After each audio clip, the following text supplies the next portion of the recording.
Jamie Schmidt here. Welcome to DBT in 5. I know we've had a couple of weeks off as the winter storm hit Houston and life just got a little upended, even for COVID life. And so I'm glad to be back tonight. We're going to skip around to interpersonal effectiveness this week and cover the Dear Man skill because I had a really successful use of it in my life this week. It was really helpful to me and I wanted to share that with y'all, and also just because it's one of my favorite skills. So Dear Man is our interpersonal effectiveness skill. It's kind of the foundation of that whole module.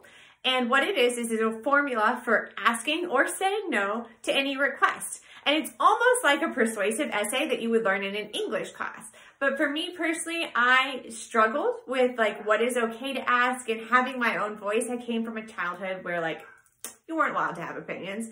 And this was the most illuminating thing to me about DBT. Oh, like it's a simple formula to ask for something.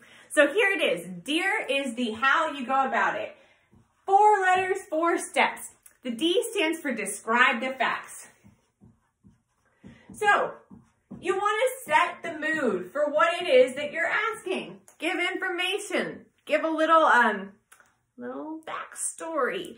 Now, in DBT, we like facts. We want to go with things that are observable, things that anybody else in the room could be able to say. So that's situations, dates, information, but not things like assumptions, judgments, evaluations is good or bad. Don't want any of that in our DBT language. Not helpful. Okay, our second part is E. Express your emotions. So you start out, you set the stage, then you tell them a little more. How are you feeling about what's going on in that moment? I feel so and so way.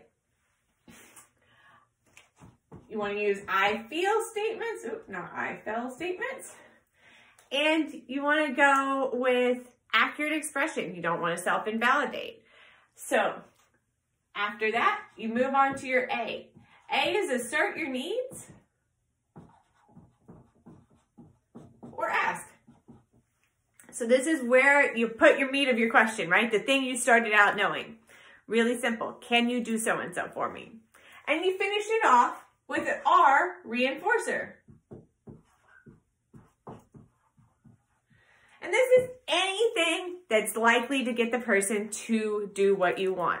Reinforcers can be big things like I'll give you this if you do this for me, or they can be small things that are just like a verbal reinforcement. Like, I'd be really grateful if you do this for me. I'd appreciate it. I'd owe you one. Reinforcers don't have to be huge, but like depending on how big the ask is, you want to match your reinforcer to what you're asking for. So how did I use this week? I got my fridge broke in December and they came out and said they were going to order parts to replace it because I have the extended warranty.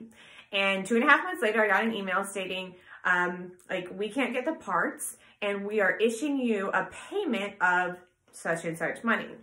And so I'm thinking I am going to receive a check, and I'm kind of counting on that check because we had a winter storm that affected my finances. So when I get it in the mail and it is a Lowe's gift card, like, can't buy groceries with this Lowe's gift card, doesn't really help me with what I need right now. And like, I'm not a stupid person, and I went back and I reread the email and it said payment, and like, as a person, like, I assumed payment meant cash, not like, if you're sending me a store credit, like say store credit, not payment. And so I got on my computer and I wrote my handy dandy Dear Man. And I started out with my describing the facts. I put in all the dates. This is when I bought my fridge. This is when the issue first came up. This is when I contacted you, how long it took for the repairman to come out. And then the fact that I didn't hear from him for 8 weeks, which is I think what really helped my story. In my express, I said that I felt that I shouldn't have to purchase another replacement product from them because this product had let me down. And my personal experience, that extended period of not hearing anything, had really been frustrating to me. I didn't think I should be stuck to buy a product from them after they had shown less than good customer service. My ask was, can you please reissue my refund as a check as I was expecting? I would appreciate it a lot as a customer who has just gone through a natural disaster. And I sent my email. 2 days later, I got the response that yes, they were going to send me a check and they had deactivated my card. So you can use this for big things. You can use it for little things. You can use it for, you know, your romantic partner, your kids, emails. When we start writing Dears, we tell people to go ahead, write them out, practice them, cope ahead. But as you get used to doing them, it just becomes like second nature. I'm going to set the story. I'm going to tell how I feel. I'm going to ask, and then I'm going to do something to increase the likelihood that the other person will follow through. So that is the Dear portion. Next time we'll cover man, and that's the kind of how stylistically we go about delivering it. Thanks for tuning in today. See you guys next time.